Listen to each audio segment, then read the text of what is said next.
John, Anik, and Kenny Florian podcast. John, Anik, and Kenny Florian. I f***ing love them. I can't get enough of them. Let's hear that Boston next. Big jab there from Duffy, and Frank Mir is hurt now. Down goes Duffy, oh, Frank Mir does it again. Rock'em sock'em robots here. Oh, my goodness. Hyperbole. There are a couple of absolutely self-involved bullshit artists. Here are your hosts, John, Anik, and Kenny Florian.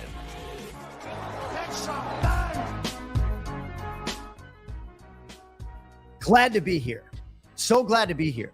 And I hope wherever you are in your life and whatever your day holds, that you are in part glad to be where you are. Ken Flo looks glad to be here, maybe because he's just a lethal weapon wherever he is on any given day, you know, and at some point in his life, he did maximize human form, right? Like the Greek maybe prophet said you should try to do as a man. Anik and Florian podcast is live today. It's a Monday, September 23, 2024, our 514th show. Ken Flo, how are we doing? I am very glad to be here. I'm very grateful. I actually went camping with the kids over the weekend, dude. Our first family camping. I didn't grow up camping, but it was always something I wanted to do. Took the family camping a little bit. So I'm grateful to be in a bed. Like my back. Yeah. It's not going out for camping, dude, but it was a good time. It was a good time. Yeah. I think I've gotten tougher when it comes to camping, I guess, as I've gotten older, but I would probably have to prove that in that setting. But yeah, I mean, Dr. Gus Florian just too busy saving lives to take the kids camping. I don't know what to tell you guys out there. You know, would you rather medical people save lives or take kids like Ken Flo camping? You're playing soccer and doing all sorts of other things, but well, that's cool. Yeah, man. Any great stories when it comes to this camping trip? Did you get eaten alive, or should we lean into the positives, perhaps? You know what? All things considered, it went pretty well. Had a little bit of trouble with some damp wood trying to get the fire going. I'm like, well, then in my head, I'm like, this is survival. Like, Kenny, you got to save your family here. You got to do something. So I ended up figuring it out. Yeah. Ended up figuring it out. It was all right. Naked and afraid. So when the UFC has an off week, it gives us an opportunity to dive into some MMA topics. Before we do that, did you happen to see Anthony Joshua's weekend? Not great for him. Yeah, you know, I saw the finish. It went from looking like he was doing well to him sleeping on the canvas. So crazy stuff there, dude. We don't do a lot of boxing stuff, in part because I just sort of wasn't as entertained by the sport in totality over the years, right? A lot of holding, want the referees to get in there, but big results we talk about, and I probably buy pay-per-view 5 to 6 times a year. Daniel Dubois, rematch clause.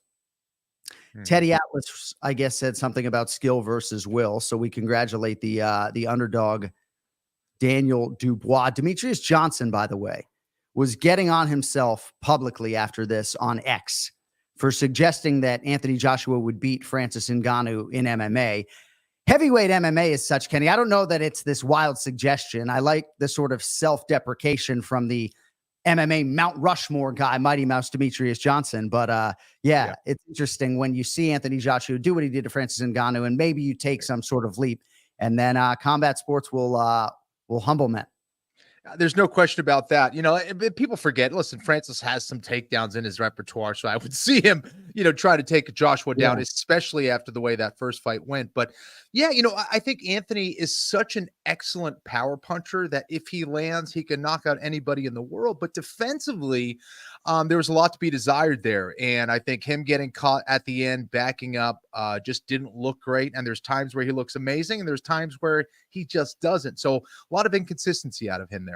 Somebody wrote to me that it looked fake, and I certainly am not going to lean into that, but it wasn't, you know, the most deafening fist or maybe the most perfect equilibrium altering land of all time. And yeah, a lot of chins have taken a lot of shots, but he owned it, and I love the way he handled the loss. And it's an MMA podcast, so that's enough about that. Headlines brought to you by Cuervo. Now's a good time to enjoy the tequila that invented tequila. So I'm going to lead the show with Raul Rosas Jr. if I could. He told MMA Junkie in Spanish that he is ready for top 15 competition. And the reason I am leading with this today, Kenny, is more about the big picture nature of this quotation as it applies to maybe athletes not born in 2004, still shy of birthday number fucking 20. So here it is. The thing about me is that I like challenges. I want to challenge. I want to test myself. And now I feel very comfortable being in the cage, and I keep getting more comfortable every time I step in there. I feel comfortable fighting a top 15 opponent. Personally, I know I'm ready, but even if I'm not ready, I'll figure out a way to be ready for that date and opponent. If I'm ready, which I think I am, I can still get even more ready so I can do more than just win, but actually finish and impress everyone. But more importantly, the UFC, so they can keep giving me fights toward the belt. That's what I asked for, somebody ranked. Either way, if I don't get someone in the rankings, I want somebody that gets me a ranked opponent. Now, his mentality has been very consistent. Now, perhaps he was a little cocky for Daniel Cormier's liking in our first fighter meeting, or maybe not respecting the game in totality. And they actually talked about that in advance of this recent fight at Sphere. But Kenny, he's a kid who knows what he wants, is trying to maximize his developmental time. He's worked with Merab Dvalishvili and Aljamain Sterling for a while. He's sparring at the MMA lab with Kyler Phillips and all of those guys, Mario Bautista. You know, heaven forbid a kid who's 19 to think he's ready and want to go see. And if he's not, you know, you get back on the horse. But I just love the kid. I love the mentality, and I love the quote. So I brought it to your attention.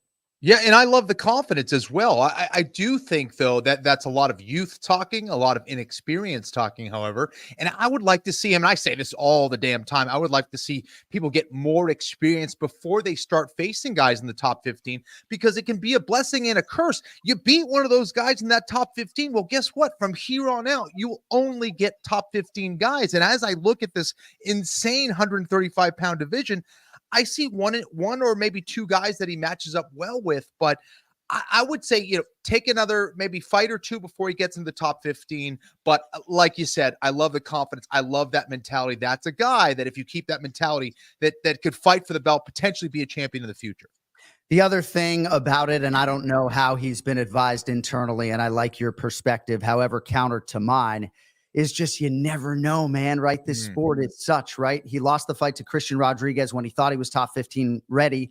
Now he's beating guys as a minus 800 favorite like Alatong Haley. Yeah, the challenges are going to get stiffer. I don't want to put you on the spot. It sounds like you don't even want to mention one of those two names at 35 that you think he might match up well with. Okay, go ahead. I could give you one. Well, there's Montel Jackson, I think, in the top 15. You know, I think Rob Font is a way better striker than Raul right now, but I do think that he has shown vulnerabilities on the ground that potentially Rosas could expose. But Rob is one of those guys that's so experienced, knows how to win rounds. So, but those are a couple of the names, I guess, you know, I'll mention. My favorite part of the quote, and the reason I brought it up, is I can still get even more ready, thinking if all of a sudden he gets a big fight 9 weeks out, he's thinking, man, just wait to see what I can do with those 63 days. So I like the kid. And Alex Poetan Pereira could have led the show today. He's walking up to training partners or friends on Instagram and saying chiwiwis. So colleague RJ Clifford and everybody who doesn't necessarily like that some of us have leaned into this. Dude, Poetan's saying chiwiwis on social media, so I rest my case. I love it. All right, coming up later today, we'll be joined by Ignacio Bahamondes and Mike Valle out of Chicago, Illinois. But now with us on the guest line, the man whom I consider to be the greatest mixed martial arts resource, living or deceased. All right, John can't hear us, and I wrote an intro for a resource like this. Look at this backdrop. This man lives on a farm in Tennessee, and that's not what it looks like. We will get to Big John McCarthy. But Poetan, chiwiwis, all the rage. All right, we'll go back to the two shot and circle up with Big John McCarthy. Yeah, I understand the slow your roll thing when it comes to 19-year-olds. I'm sure if Daniel Cormier heard this, he'd be like, dude, enough leading your podcast with Raul Rosas Jr. But I think Poetan had a podcast, and if he does, I apologize for not listening. He might have led with Raul Rosas Jr. as well. So Daniel Cormier has suggested that neither John Jones nor Stipe Miocic will fight Tom Aspinall no matter what happens in November at Madison Square Garden. Yes, accurate. I mean, Kenny, I would imagine you don't have any sort of counter argument. It's just the perfect storm of unfortune for Tom Aspinall with these two all-timers that would not want to risk legacy for that particular fight. Okay, so before I was absolutely aligned with you, I wonder, and perhaps this is some information that's been brought to my attention. How accurate it is, I don't know. But maybe, just maybe, this is just a tactic for John Jones to get more money for the Aspinall fight. Maybe he does want to fight Aspinall, and all of this is just about business, about getting even more money than maybe he anticipated or that was offered to him originally. So I don't know. I think that there's absolutely a big part of John Jones's need to want to preserve his legacy. But also, I think that John Jones performs best and gets most excited about scary opponents. Aspinall is a scary opponent. So Stipe is the decided betting underdog, right? But if he wins this fight, Kenny, and I don't know what Stipe is going to make in this fight, right? But if he wins this fight at whatever age, I mean, Teixeira breaks through at 42 is an entirely different circumstance than Stipe Miocic returning to competition after a half decade or so here. But far be it from me to doubt a guy who has power and is hard to put away and has a shot in heavyweight mixed martial arts. If he wins and an undisputed heavyweight championship defense against Tom Aspinall means, I don't know, $7 or $9 million, I have no real rate. But I mean, does Stipe make that walk for monetary reasons and otherwise? His legacy doesn't need the win. No, he doesn't. But I think that having one of those legendary fights against someone like John Jones, I think means a lot. And I think Stipe also is a guy that has a lot of confidence in himself. And, you know, not only would the money be great, but that would be quite the win on his record. No one has been able to do it before. Well, there's Matt Hamill, but you know what I mean? You know, for Stipe Miocic, I think that would be huge for him, and everything he has done in his past indicates that this is a warrior through and through, a guy who is also a legend, and you know, it'd be a huge fight, I think. Still, I'm certainly not trying to challenge John Jones when I say that I don't think the fight is going to happen. He has intimated, as most of the fan base and listenership here and viewership knows, that it could be his final fight. And were John Jones to lose, I think you would certainly see him back in the octagon. Hopefully this man can hear me now. Big John, can you hear me? I can hear you now. Yeah. I mean, there's one man I consider to be the greatest mixed martial arts resource, living or deceased, and it's you. So I figured you should hear your intro. Former MMA referee. Your contributions obviously extend so far beyond that. I'm thrilled to reunite you and Kenny Florian today. Your command program, training school for judges and referees, internationally recognized podcast host, commentator. Hollywood wants a piece of this guy. Big John McCarthy. It's good to see you, brother. You're a good liar. I appreciate that, John. Thank you for that introduction. All right, we'll see. We'll see what 2025 holds. But it's great to see you. So, how are things? How is the farm in Tennessee? How are you balancing the work and the professional life these days? Man, I'll tell you what, the farm is kicking my ass. I'm just being honest. I got bulls running into me, knocking me around. I got just all the work. It never ends, but it's awesome. I love it. I can't think of doing anything better right now. It's just it never ends. It's the one thing. Farmers are tough people because, man, they got a gear, and it may not be real fast, but it's definitely always grinding. Dude, that's awesome, man. Yeah, well, actually, I got a chance to talk to Big John. We had a good one. Yeah, not too long ago. So that was great. You know, one of the things that everybody talks about is, you know, as far as changes in MMA is the number of judges. What is the appropriate number of judges to you? Do we keep it at 3? Do we increase it? Does that help anything? I honestly don't. I've done it with 5 judges. I've done many shows with 5 judges, and it doesn't change anything. It actually seems to honestly make it to where in any close fight, I don't care, you know, and this is the problem. And as a commentator, I'm guilty for it. It's a matter of you're going to go with one side, and then the judges go with another side, and then all of a sudden it's a robbery. And it's not a robbery. It was a close fight. It's not controversial.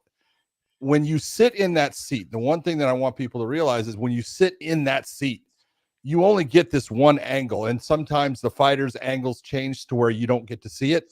Sometimes the referee is in your way. There's all kinds of things that happen, but that's why they put the judges at those 3 opposing positions. But it doesn't matter if it's 3 opposing or 5 opposing, because they end up doing the same thing. If it's a close fight, you'll get 3 judges going with one and 2 judges going with the other. So you have the same thing. You have a split decision. And it's a matter of, I always look at, and through commentating, the one thing that I kind of learned is I think that we do things backwards as far as judging. One of the things that, the UFC does very well now is they give, especially in the Apex, I know, but not, everywhere they go, but they have a big screen for those judges that it's down for them to see, and they can watch the fight off of that. We've always told the judges, hey, we want you to watch the fight. If you can't see anything, look at the screen so you can get that angle. Mm-hmm. I'm going to be honest, Kenny, you've done commentating forever. John's done commentating forever. When you're watching a fight, most of the time, what are you looking at? The monitor. Bingo. Yeah. Okay. Because if it's right in front of you, you watch the fight right in front of you. Right. But other than that, you're watching the monitor, and you get to see more angles and more things happening off of that monitor than you do by looking straight out at the fight, which you're sitting ringside at, and you can see everything. So it should be, in my opinion, the judges need to be ringside because they need to hear. Obviously, audio-wise, when you hear something impact, it has an effect on how much credit you give it, and being there to hear the actual impact is super important. But I do believe that we should be having these giant monitors in front of the judges that gives them a look at every angle throughout the fight. They all see the same angles, and when it's right in front of you, I want you to look at the fight live. Right. Other than that, I want you to look at the monitor, but we do it backwards. Kenny, it must be said, Anthony Giordano, our director, is charged in a television truck with finding the best shot, right? You might as well give it to the judges. I just want to get that in there. See, my questions today, Kenny, actually were more like, would you rather watch a Rene Aldana get sutured and stitched up, or watch like another horse birth on the internet? Because I don't know what you've seen, Big John, on your farm, but in my formative years, when the internet was probably just getting going, somebody showed me a horse birth on the internet, and I would rather watch Aldana get stitched up. Yeah, it can absolutely ruin your thoughts of being a veterinarian. Yeah. So I struggle when we have you on because of just how vast your knowledge is and in which direction to go. I guess I just want to ask you on your own podcast, when there is a referee or judging controversy or topic that is hot button and the fans are interested in, to what extent would you lean into that, or more so because of your expertise, even if maybe you'd rather talk about fighting on a given Sunday? No, I have no problem. The real problem is I know all of these guys. And so when they do something and I know that wasn't right, I've got to tell the truth and say, look, it wasn't right. I try to do it in the kindest way that I can. And sometimes that comes out that way, and sometimes it doesn't come out that way at all, I guess. But it's super important that the fans understand what's right and wrong, because many times the fans will have a referee do something and they do something completely wrong, but the fans liked it because the person that they wanted to win, it helped. Right. And you look and you go, no, that was horrible. And you've got to make sure that the fans, and this is one of the things that you do an incredible job of, John, is you make the fans understand. It cracks me up when DC is running over and asking you, John, what should they do here? It's absolutely the best because he's supposed to know, but you do know.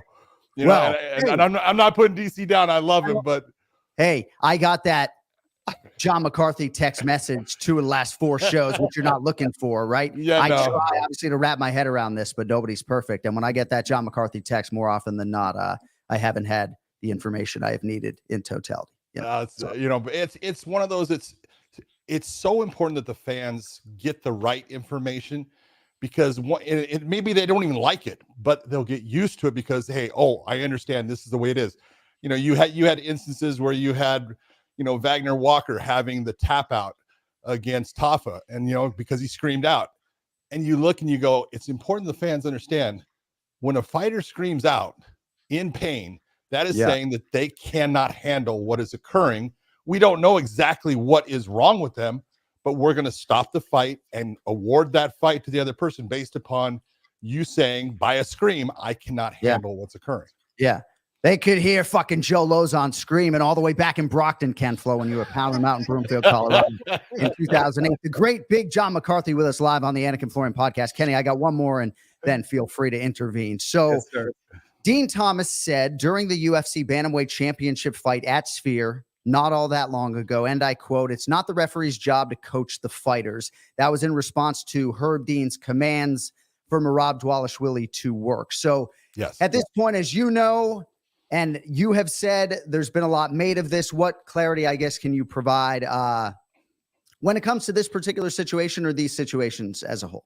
Well, first off, I love Dean Thomas, but if you're going to sit there and say that the word work is coaching, that's not coaching. Coaching is giving specific information that's going to help you in the fight. And that's not what Herb is doing. Herb is trying, people have to understand Herb is sitting in a position where he answers not only to, the fighters and the fans and everything that's going on. He has people that he has to answer to in the commission. And many times when you have a fight where you have someone like Merab he's doing his job, but he's moving around in a circle trying to get Sean to come into him.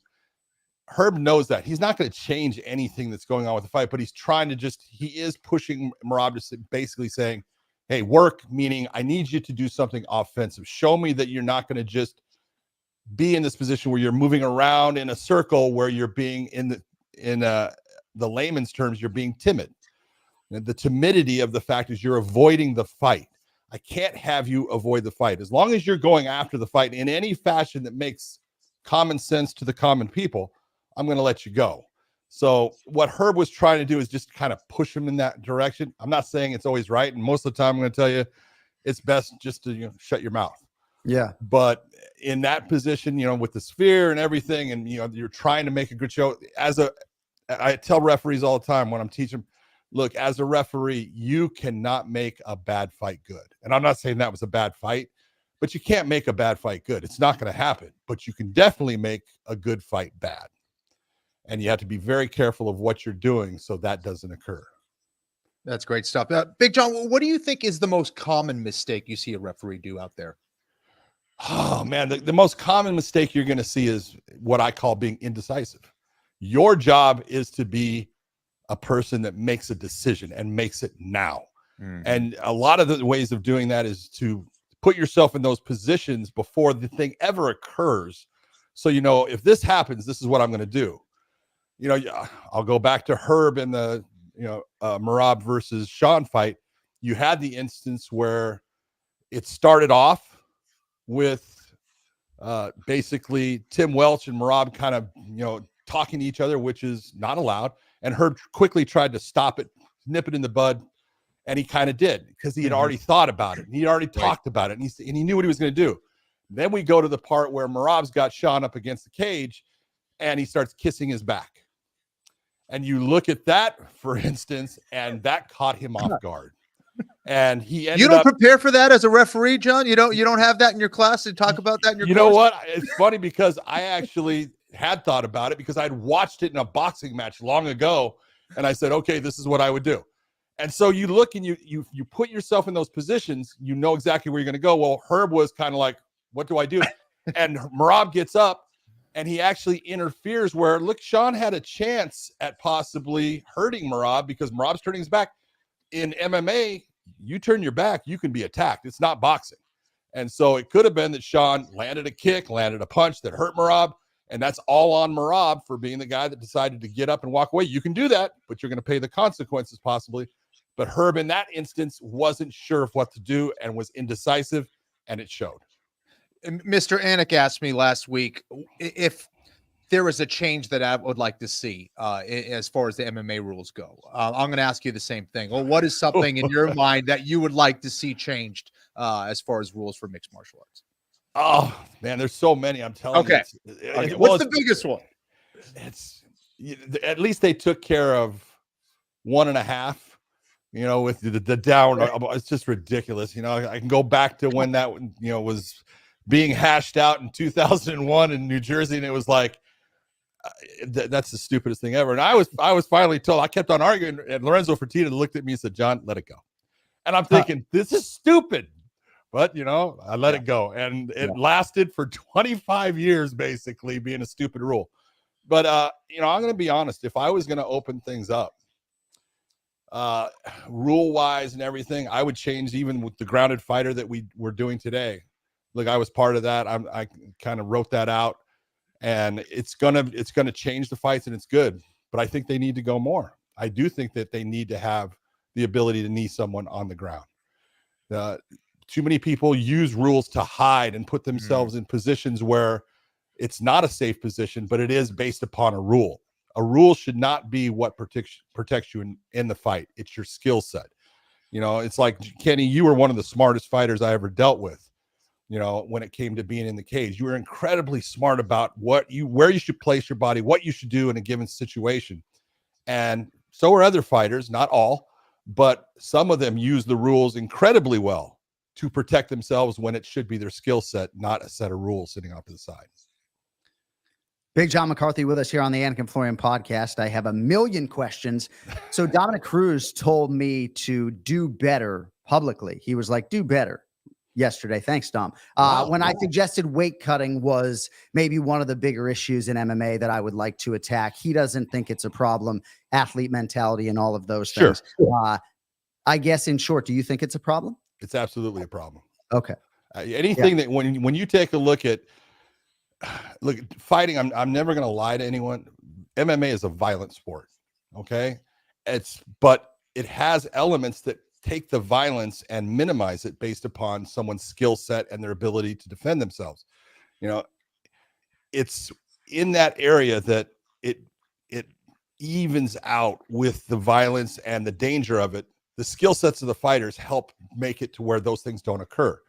When you talk about weight cutting, you're talking about someone who is putting themselves in a health risk before going into an athletic competition that can alter their life and doing exactly the opposite of what we want. You take a look at all sports. Look at NFL, NHL, Major League Baseball. They all have chefs.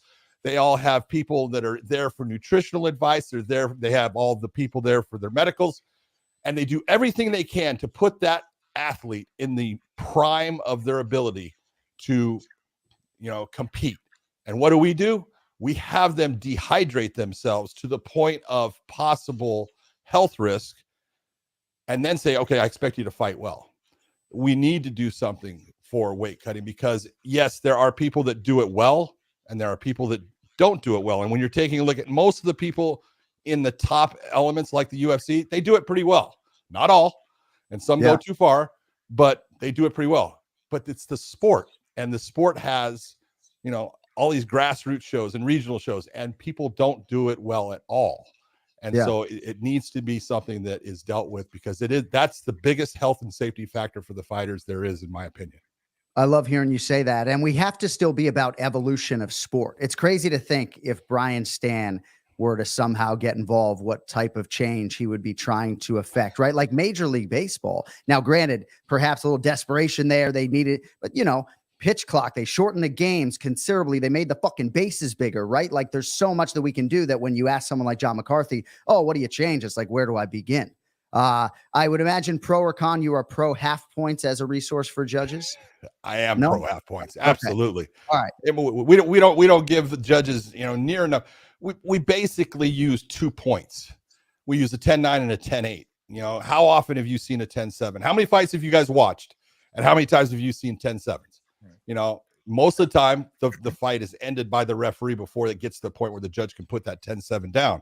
So we use 2 points, but if you use a half point, you're going to get that 9-5, 9, 8-5, 8, 7-5, possibly 7. You're talking compared 6-2. It can be the difference that shows what actually happened in the fight. We have fights all the time where you have a 10-9 where a guy just smokes a guy, but not enough to get a 10-8. And the next round's really close. We haven't had an even fight, but it's even on the scorecards. Yeah, I love it. Yeah. All right, I guess last thing in the nature of time, I would assume you've been asked what is your greatest contribution to mixed martial arts, and I'll stall for you while suggesting that, well, kissing should be added to the command program. Hopefully Elaine, your wife, is paying attention here. I don't know what your greatest contribution is to MMA, and, I don't know how many things you've brought me sort of corrections on. And I used to solicit your advice after really close fights and have you explain things to me. But what do you feel like is your lasting legacy, or the thing that you did the most to try to move this sport forward? However fucking backwards a space we're all in, right? However backwards. I think if I have a legacy, which, like, that's all talk. I've been lucky.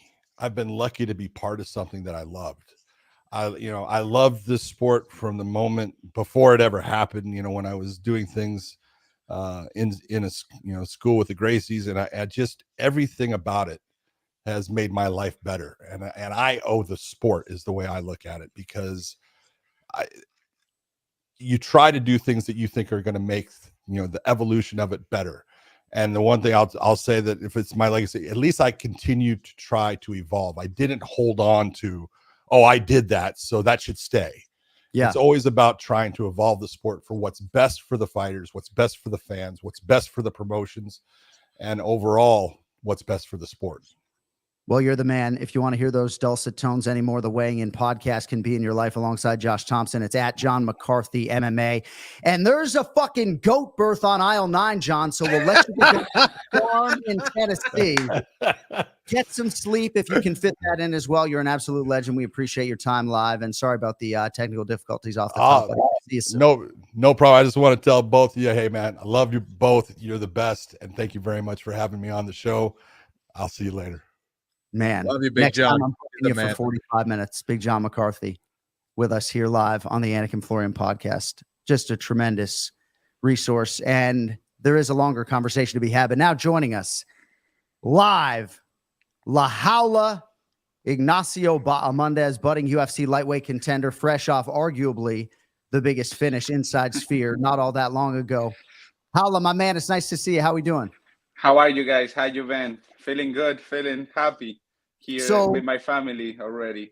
Yeah, and your son Santino, and we have a lot to get into with you. I got to spend some time with you after the fight. So you're fonted here on our show, if you look at that box, as Nacho Bahamondes. And I was actually going to come on here and say it's Valle, right? Valle is obviously the nickname, direct translation, the cage, but shortened to Valle. Ignacio is 4 syllables. We shorten it up. I might have fonted you as Valle today. Everybody's leaning into the Nacho, man. Yeah, bro. Yeah.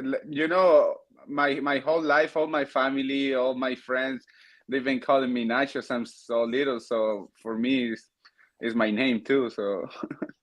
So if an announcer was punctuating a knockout when you win the UFC title, am I supposed to scream Nacho, Valle? Nacho. Nacho. All right. That's good to know. Yeah, so my producer got it right. So 9 days ago, UFC 306, Noche UFC. I know you got a little bump on your leg, but all things considered, career highlight to date, man. Congratulations. And how was it sort of going back and watching a performance like that? I'm a fighter who wants always to evolve and get better. So after seeing the fight like 10 times already, it's a lot of things I can do better. It's a lot of things I can go back. I'm excited to go back to the gym and get better at. And I think things good too, but I think it's time to work. Any challenge is coming. It's gonna be a big one. It's gonna be a tough one after this fight. So yeah, I can't wait to get better and go and do better. You are getting better, man. What do you attribute that to? What's been the difference over the last few years? The difference is I just never stop training. I just depends how I end up my fight. I just rest up a little bit, have a little bit time with my family, and then just go back to training. I'm always helping my teammates in their camps, like Belal Muhammad, Chuck Buffalo. So I'm always like their sparring partner. So I'm always training. I always gotta be in shape, because if not, I'm not gonna be able to help them. So I think that's the thing. It's making me get so better every time I'm stepping in the cage, because I never stop training. I'm always training. We're seeing more and more fighters in the UFC now from South America, Argentina, Chile, Peru. other areas. Do you think we're going to see more fighters emerge from South America? And I guess, you obviously moved to the United States, but do you think we could ever have a champion that lives and trains in South America? Yeah, for sure. Like right now, like even with me, like winning, it's up and up. A lot of opportunities for the other guys, for the younger guys, for the guys who are living in South America and they're seeing me have success. They say, okay, if he could do it, I could do it too. So now they got like their mind up and stop a little bit. They're a little bit more open-minded because I know how it is. Whenever I was living in Chile, my mind was limited. I was just thinking, okay, I'm just going to be champion of Chile and then maybe go fight Brazil. And that was it. But then whenever I got to the U.S., my mind opens up. So I think that's happening now in Latin America. And we got a lot of talent. We fight. We strong. So I think it's time for the Latin American community to take over MMA. Ignacio Bahamondes with us here live on the Anik and Florian podcast, one of the top 20 or so UFC lightweights, I would think, right now. If you don't know the backstory, Chilean kickboxing champion nationally at 14 years of age, moves to the U.S. at 16. Your story has been well told, some nights crying yourself to sleep. Seemed like you and maybe your dad, your family, you kind of knew that this is what you needed to do, but obviously amazing foresight by you and your family to make the move, because now here you are 11 years later and everything that you set out to do, you're doing. Yeah, whenever you're young, everything that happens to you, it looks like the end of the war. Like whenever like you're older, you look back and you look at you and you say, you were such a sissy, but yeah, it was first time I was away from my family. I was by myself in a place wherever I didn't know anybody. Like kind of they throw me to the dogs right away whenever I got to the US. Like, okay, you never had a life out of your house. Now you need to do it by yourself, and you need to learn everything by yourself. And whenever you learn everything by yourself, you make a lot of mistakes. But the important thing is just learn from them and just keep going forward. And I knew that was the way, and I wasn't gonna let nobody take it from me. It was my dream, and I was gonna be fighting till I could get there. And thank God today I'm here, and I look back and what I say, I look at me and say, "Oh, what a sissy! That was easy money." Oh, that's amazing. That's a tremendous outlook. So, in terms of your career and I guess your development as a striker, I would say 2 years ago, Belal Muhammad suggested that you were the best striker in the UFC, right? Now, I thought maybe he was overstating things. When I look at the lightweight division, though, in 2024, as I said to your face, I don't think there are that many better strikers than you, right? So how confident are you in your striking, and how much better a striker are you now than the guy who made his UFC debut a few years ago? Yeah, no, I'm a completely different fighter. No, just like talking about skills mentally. And I think MMA the mental part is very big. It's very important for a fighter. You can be very well prepared physically, but if your mind is not there, you're going to fight bad. You're not going to fight good. So I think that's one of the things that I've been growing the most, my mental power, my mental state. So I'm in a really good place right now. I've been getting better. How I told you, I haven't been stopping training. Yeah. I've been training nonstop. So I got the best team in the world, and we getting better. We always getting better. And Belal Muhammad, who is my training partner, whenever we're training, we have no egos. So you get better, I get better. I'm not trying to beat him. He's not trying to beat me. So I think that's why we've been getting better so good. And today I can say confident I'm one of the best strikers in the UFC. No doubt about it. The guy who mimicked Leon Edwards for weeks for the now undisputed UFC welterweight champion. All right, Ignacio Bahamondes with us here live on the Anik and Florian podcast. So in the nature of spinning it forward when it comes to your career, obviously the matchmakers are excited about your style. I don't have to tell you about all of that. You're hugely motivated by your son, Santino. That's a power name, by the way. What is next, and how soon might you like to get back in there and take your crack at somebody in that top 15 or on the cusp? Well, I was talking with my team, and I think I would say I would like to be back in January, Okay. or beginning of the next year, and we want a top 15.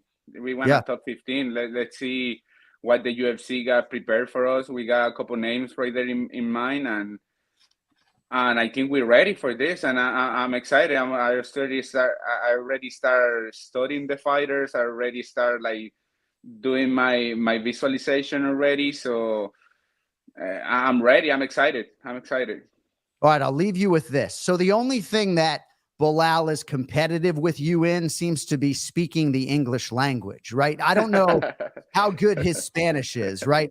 But I want to talk to you about the word underhooks, okay? Right? We were talking about the word underhooks, right? Yeah. So, I mean, you practice underhooks, right? You could say the word underhooks, right? Yeah. Underhooks. Yeah, exactly. So Ken Flo, Nina Drama, our dear friend Nina Drama. I hate her. So they like to give him a hard time about the word unbelievable, which Nacho has said is the hardest word in the English language for him to pronounce. So I was trying to give him some tips, right? And we were working on underhooks, which he pronounces easily. So my man, all you got to do is just say and then just pause and then hit him with the fucking believable. And honestly, if you hit him with that right hand, nothing else really matters. So okay. Let me do it. Unbelievable. There it is. Yeah, that's it. One take wonder. No, It was good. It's getting better. For sure. Before it was bad. Valle Ignacio Bahamondes. Can't wait to watch your ascent, to watch you rise in this UFC lightweight division. Of course, Ken Flo competed for the belt in that division 3 times. And I feel pretty convicted in saying you're going to get there, my man. Thank you for a few minutes. Enjoy the rest of your day and your son and your wife. And we'll see you down the line. No, thank you. Thank you so much, guys. You guys too for the time. It's always a pleasure to be talking to you guys. Yeah, brother. I have it on my mind. I'm not gonna stop till I have it. I'm gonna be the next champion of my gym, the Valle Flow Striking. We already have one champion. We already had another one with Jair and with Juliana, and I'm gonna be the number 4. So I'm not gonna rest till I'm there, dude. I'm gonna keep fighting, keep winning bonuses. So I'm ready. I love it. I love hearing you say it. The visualization is Ignacio Bahamondes with the Chilean flag overhead on top of the octagon representing for his nation. And of course, Valle Flow Striking Academy. My man. Oh, and Young LA loud and proud too. Let's not forget. My man. Hey, have a great day. We appreciate you. I can't wait to watch you perform again, and stay healthy. We'll see you soon. Thank you. Take care. Have a nice day, guys. You too. There he is. Ignacio Bahamondes with us here on the Anik and Florian podcast. And Kenny, we were talking about Raul Rosas Jr. earlier and maybe a name or two in the top 15 at 35 against whom he would be competitive. I'd imagine if you looked at that top 15 or top 18 right now at lightweight, and you don't have to do it now. I mean, Mike Valle's on deck, right? But I would imagine there's some guys there right now that you think are outstanding matchups for Ignacio Bahamondes. Absolutely, man. I'm looking at him right now. I think there's a bunch of great matches for him for sure in the top 15. No question. I think he's ready. And Cody, you can populate the great Mike Valle anytime he's ready, but it's just really interesting in that division, that particular striker, Kenny, because when Bilal said he's the best striker in the UFC, Bilal says a lot of things I disagree with, right? I think me and Bilal both at times could touch our top lip to our bottom lip, right? And listen. No, I'm just kidding, champ. I love you. I got a sounder here. Sorry. Oh, man. It's all very interesting when it comes to that team and that division, and unbelievable. All right, we're going to get Mike Valle here shortly. So a couple things from the Ignacio. I mean, I got a million notes from these interviews today. Yeah, Oh, we got Mike Valle. We got Valley Flow Striking Academy. Oh, there he is. I'm sorry, bro. I couldn't figure it out. No, we're good, my man. We just talked to Nacho. Is that a Mexico World Baseball Classic hat you're wearing today? What is that? Yeah. Oh, look at this guy. If you don't know this man, world-class mixed martial arts coach, and I think relative to accomplishment at this point, maybe the most underrated MMA coach of all time, owner of the Valley Flow Striking Academy, head coach of the undisputed UFC welterweight champ, Bilal Muhammad. Mike Valle, nice to see you, my man. How we doing? Oh, nice, man. Thank you, man. Thank you guys for having me. Thank you, John. Thank you, Kenny. It's a pleasure, man. Awesome.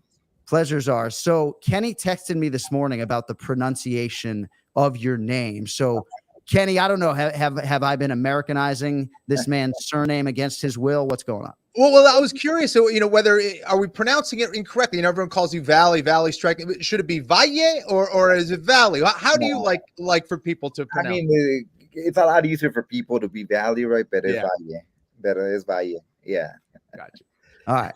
Well, don't want to disrespect. We don't want to disrespect. As to whether or not you want me to actually affect change when it comes to the broadcast moving forward.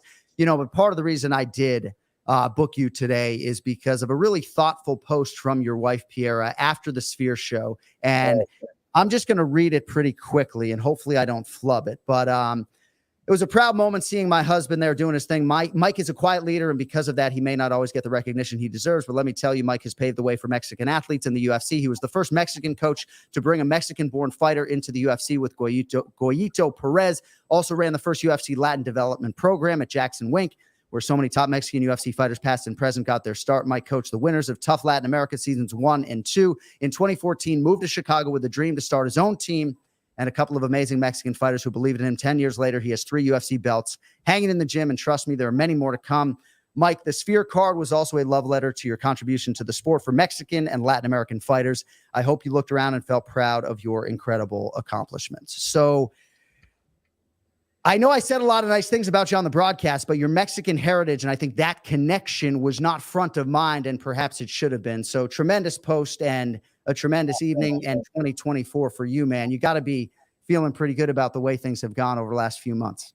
Yeah, man. I mean, I'm happy with it. It's we've been working hard, like quietly and hard, and that's the way I was taught, man, to do things. Just look forward, shut your mouth, keep on going, and let your work do the talking, and never get in front of the fighters. That's one of the number one things that I always preach. It's not about us, the coaches, it's about them. Of course, I mean, we're a great part of it, but all those things come in place, dude, because in moments of doubts, dude, fame doesn't sustain you, money doesn't sustain you, nothing like that sustain you. So I always believe by that. I do this because I love it.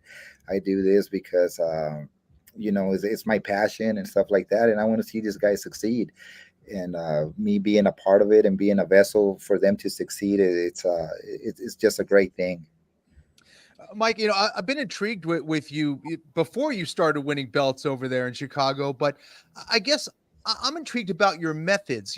Is there a system that you have in place that you kind of teach for all of your fighters, or is it more individualized where you kind of cater your striking methods to the type of fighter that they are, or whatever skills they come in with? Yeah. I mean, what I try to do is we put a game plan, right? And then every class that we do, I try to base it off of that, of what's going to take place in the fight, or how we think is going to go into that place. So we work a lot into that. And of course I have a wrestling coach, I have a jiu-jitsu coach and stuff like that. Sure. And then you get like the little details, right? But the overall understanding of where the fight is going to take place, the little battles, the clinch battle, this, don't get taken your back, don't push, don't lose your head, like stuff like that. That's kind of like our main focus all the time, focus. What are our strengths, and but also, how they're going to attack us. So you got to be very real. I'm very real of how they might attack us and how I might lose a fight. So I focus a lot in that, and not getting beat in those positions where they think they're going to have success. What is more challenging for you as a coach? Is it getting into the mind of the fighter, kind of changing their mentality a little bit, or is it the technical side of coaching? I mean, to be honest, Kenny, it's we can work all the technical things, man, but if the mind is not right, that there's nothing you can do. That I mean, absolutely nothing you can do. You can have the most technical guy, the most athletic guy, but sometimes if they're not in there with it in the mind, it doesn't matter, dude. I mean, how good they are, just the mind plays a lot of tricks on you. And I mean, and obviously you fought at the highest level there is, and you could understand this with me, that the day of the fight, the week of the fight has nothing to do with your physical strength. You did all that work. Everything has to do with your mental state. Yeah. How you're going to feel. One of the things that I always tell them is, like, never let your feelings get involved in your goal, because there's all types of feelings you're going to feel. It could be a tragedy. It could be a problem at home. It could be just emotions. It could be whatever it is. Never let them get in front of your goal, right? So every time that you practice, you got to also be working on that every day in the gym. Like, put yourself there, so whenever you feel those things, okay, I'm okay. I've been there. Yeah, so that's sage advice in all walks of life. I feel like I'm supposed to drop a Valle Flow Striking Academy right now. Is that what we're doing? Valle with us live on the Anik and Florian podcast. Valle Flow Striking Academy on Instagram at VFS_Academy. So Bilal Muhammad had the chance, as you well know, to have his champ camp in Dagestan in advance of the Leon Edwards fight, presumably fully funded by Khabib Nurmagomedov. And under his watchful eye, I don't know how much time you would have spent there if that was the decision, but what did it mean for you, if anything, to have Bilal stay in Chicago and want to be sort of under your nose, and ultimately to produce the world title together in that city that you guys call home?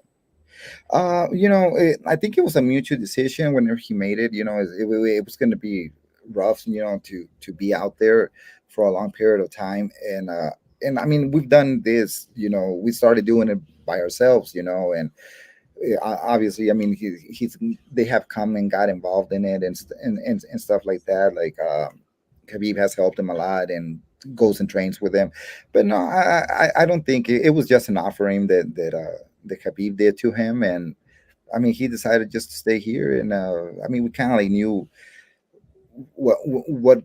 how this fight was going to take place. It's not like, okay, right, I really, really need that and go out there and stuff like that. It was just not, that was not the case. I don't think it was just a comment that something that he threw out there. Hey man, it's always welcome if you can come. And I told him, I mean, I think it'll be great for you to go off camp and just go and spend a month out there, and just go and work with those guys and stuff like that. And it's not that they're doing things very different, the problem with them is that they got 20 dudes. They all are in the same channel.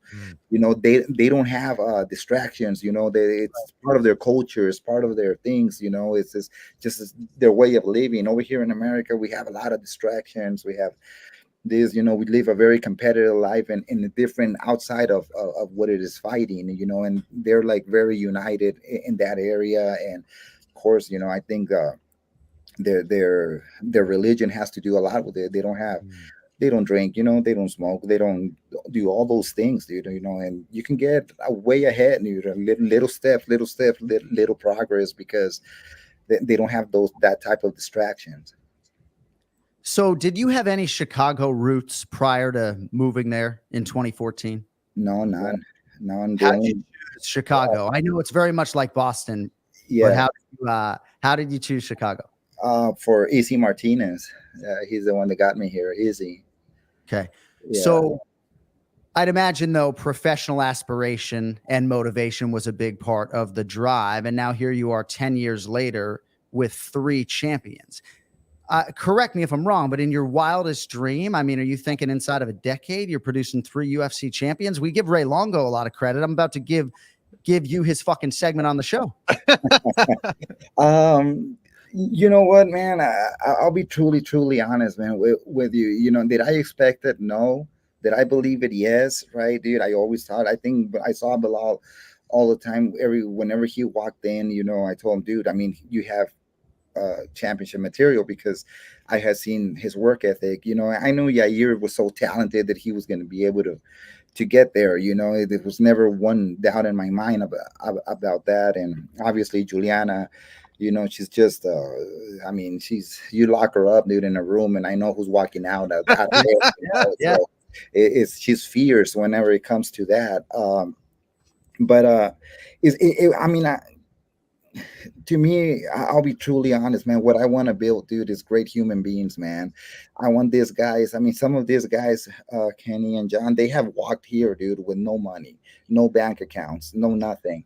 And whenever they leave, dude, or whenever they're done with their careers, they have a career, they have money, they have bank accounts, they have houses, they have this, you know. So to me, that's the greatest goal, man, out of this. I mean, to me, like, well, you know what's been the greatest goal that I had right now, even the championships, is that Ignacio, dude, Bahamondes has his green card, him and his wife. That's huge. That's huge, because in the long process, he can change him, you know, his family's life with it, you know. So that's way bigger than competition and sports, you know. To me, that I was like, man, dude, I felt very proud because of that, because I know what it took to get there. All those P1 visas, and people were, no, he should sign here. They were, no, dude, he should sign here because we need that P1 visa so he could make a track record about it, you know. And it went beyond that, you know. So that to me is, and obviously, dude, with the help of my wife, man. I mean, I couldn't do none of this without her, dude. Right? You know? No, of course. So she's a huge driving force, to be sure. Yeah. And it's crazy to think about Nacho, right? And obviously we're friends, and no pressure on you. And I know you're not on the managerial side, but man, like, that dude can make a lot of fucking money, right? He's got a great style, got a great story. His English is better than Bilal's, right? There's a lot of things working for this kid, you know? I just think under your direction and with the right mentality, which seemingly, right, like, isn't he starting to develop a championship mentality? He's 27 now. For sure, man. I mean, he's getting bigger. He's getting better and better and better. You know, I think he's an elite striker, you know, right now. He's on his way to becoming an elite fighter. You know, I just had that conversation with him. It's like, okay, dude, I mean, you're an elite striker, dude, but now it's time to move to being an elite fighter. What does that mean? Okay, you got to be able to control the fight wherever you want to take it, whether it's standing up, whether it's on the ground, whether it's on the cage, whether it's going back, going forward. You have to be able to dictate where you want to take this competition, this fight, dude. Once you do that, once you have that ability to dictate, okay, I want to take this fight here, I want to clinch, I want to do this, I want to take him down, whatever it is, you know, now you're an elite guy, elite guy, you know. So that's the goal, man. It's so hard to get in there. It's so hard. I mean, Kenny could tell you that it's so hard, man, to get there. It's just difficult. It's a lot of aspects. It's a lot of aspects of the game. But I mean, that's the goal, you know, and that's the challenge. Especially in that division. Now 155 and 170. I mean, it's crazy. Killers. No, you took the words out of my mouth. At 55, bro, like, Kenny doesn't love when I say this, but you guys lose to Manuel Torres. That's like a 2-year championship setback, maybe a 2-year setback in terms of trying to get to the top 15. All these fights at 55 are just super, super critical. And of course, for you, you spin it forward, right? Title fight in 12 days, Salt Lake City, Utah. Juliana Pena back for the first time since 2022 against Amanda Nunes, right? Yeah. Is she already there or en route soon? No, we leave on Monday, and we leave Monday to Salt Lake, and man, we're ready to go and fight Raquel Pennington. So it'll be good. It's kind of excited for it, and can't wait, man. Can't wait for that one. Well, congratulations on everything, and failed to mention your Mexican heritage on that Sphere broadcast, but I'd imagine that was a pretty special night for you. I don't know how much of the content you got to ingest either inside of building or after the fact, but hopefully as a Mexican, you were touched by that whole experience. Man, it was great, you know, but I also, you know, it's been a part of, you know, Kenny also he has that Latin roots, you know, in him. I remember Kenny Florian cutting weight, Jose Aldo in Houston, Texas. Oh gosh, I was there, man. I was there. I remember watching you in the towels, dude. I look great, right? I look great. Whenever you couldn't sweat, man. You know, that was, man. What was that? Like 10 years ago? Somewhere? Yeah, that's a while ago. 2011. Yeah, and like I remember that. I mean, all these guys, man, have done a great part. I'm just happy to be a little bit part of it, you know, and like I said, you know, just keep on growing and keep on going. I love competition and love love the sport, man. There's nothing like it. There's nothing like it. It's just the walkouts, the challenge of it. There's nothing like it. Well, under celebrated no more. Mike Valle, Valley Flow Striking Academy on Instagram at VFS_Academy. And yeah, when Ken Flo made his featherweight debut against Diego Nunes in Vancouver, I don't remember where I was for the fight. I remember the exact shade of the deck I was standing on the Friday when he was cutting weight and staring death in the face. So I'm glad he made it through those weight cuts, and he gets sharper every show. So the dehydration is starting to wear off. So exactly. Hey, Mike, we love you. Congratulations. Certainly going to be some Coach of the Year hardware coming your way. We wish you the best of luck at altitude in Salt Lake in a few weeks, brother. Thank you, man. Appreciate it. Thank you, guys. Thank you so much. There he is. Mike. Valley Flow Striking Academy. Dude.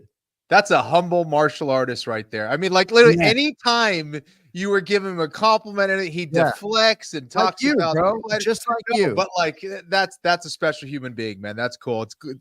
It's about time we had him on the damn show. He's the man. And it is interesting when you think about Ignacio Bahamondes, Ken Flo, right?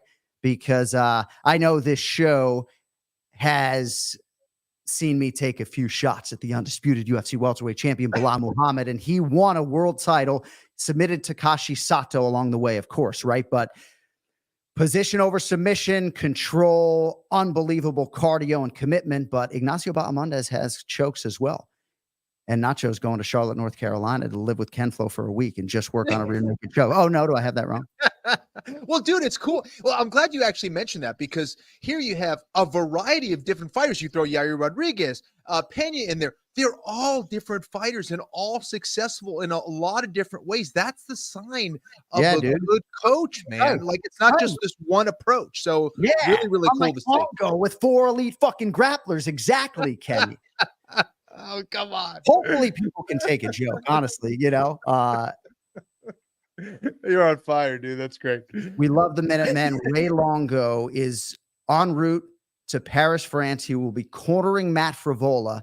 We're going to try to get them together in a hotel room, making out we're going to try to get them together in a hotel room at some point, live on the Anik and Florian podcast YouTube channel or on the DraftKings YouTube channel. We are far from finished for the week. We appreciate all of you indulging us for the live episode. Full preview, though, with picks for UFC Fight Night, Moicano versus Saint-Denis. That is Wednesday. And we will also talk to UFC bantamweight Ramon Tavares on that show. We thank our guest today, Big John McCarthy, Ignacio Bahamondes, Mike Valle. Don't forget KennyFlorian.com. What a website. I'm actually going to go on it, not now, but right now. And then I'm going to go to johnanik.com. I'm going to punch in promo code BULLY. I'm going to get 15% off my entire order. Might buy a Kenny Florian Wolverine t-shirt. Might buy a One More Sleep t-shirt. Might even buy some Bilal Muhammad championship merchandise. Either way, we thank you all for listening and watching. Our producer is Cody Merrow. We are back Wednesday night. Full preview and picks for Moicano versus Saint-Denis. With that, for Ken Flo, I'm John Anik. Thanks for watching live. We'll talk to you in 48 hours or less. Until then, yo later.